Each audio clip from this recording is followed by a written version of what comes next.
quick and colour the petals of this orchid black." The scribe frowned as he stared at the servant, then studied the plant. "Yes, it is possible, but when new flowers grow, they will not be black, and you will be discovered.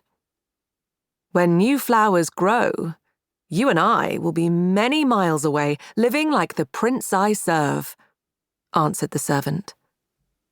The scribe nodded slowly as he thought about it.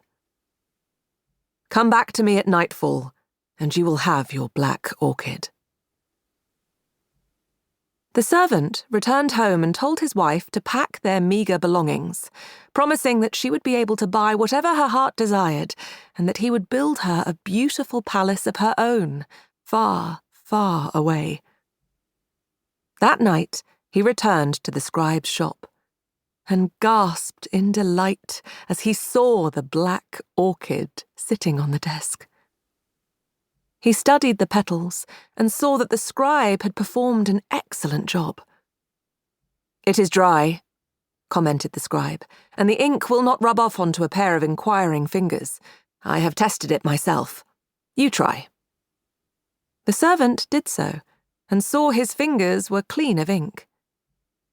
"But I cannot say how long it will last. Moisture from the plant itself will dampen the ink, and, of course, it must never be subjected to rain." "It is good enough," nodded the servant, picking the plant up. "I am off to the palace. Meet me down by the river at midnight, and I will give you your share." On the night of the prince's wedding to his princess, and after he had shared his day of joy with his kingdom, he stepped inside their private quarters. The princess was standing on the terrace outside, looking down onto the Chowpriya River, which was still alight with the reflections of fireworks set off to celebrate her union to the prince. He came to stand beside her. "My only love, I have something for you. Something that signifies your uniqueness and perfection." He handed her the black orchid, set in a pot of solid gold, bedecked with jewels. The princess looked down at its black-as-night petals, which seemed to be struggling under the heavy colour its species had produced. It looked weary, wilted and malevolent in its unnatural darkness. However, she knew what she was holding, what it meant, and what he had done for her. "My prince, it is exquisite. Where did you find it?" she asked. "I searched the kingdom high and low. I am assured there is no other, as there is no other of you." He looked at her, with all the love he felt alive in his eyes.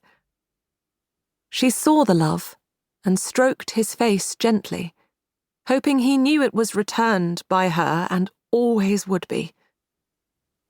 "Thank you. It is so very beautiful." He grasped her hand from his cheek and, as he kissed her fingers, was overcome with a need to possess all of her. This was his wedding night, and he had waited a long time. He took the orchid from her, set it down on the terrace, then took her in his arms and kissed her. "Come inside, my princess," he murmured into her ear. She left the black orchid on the terrace and followed him into their bedchamber. Just before dawn, the princess arose from their bed and went outside to greet the first morning of their new life together. She saw from the shallow puddles it had rained during the night. The new day was stirring into life, the sun still partially hidden by the trees on the other side of the river. On the terrace stood an orchid of pink and magenta, in the same solid gold pot which her prince had presented to her.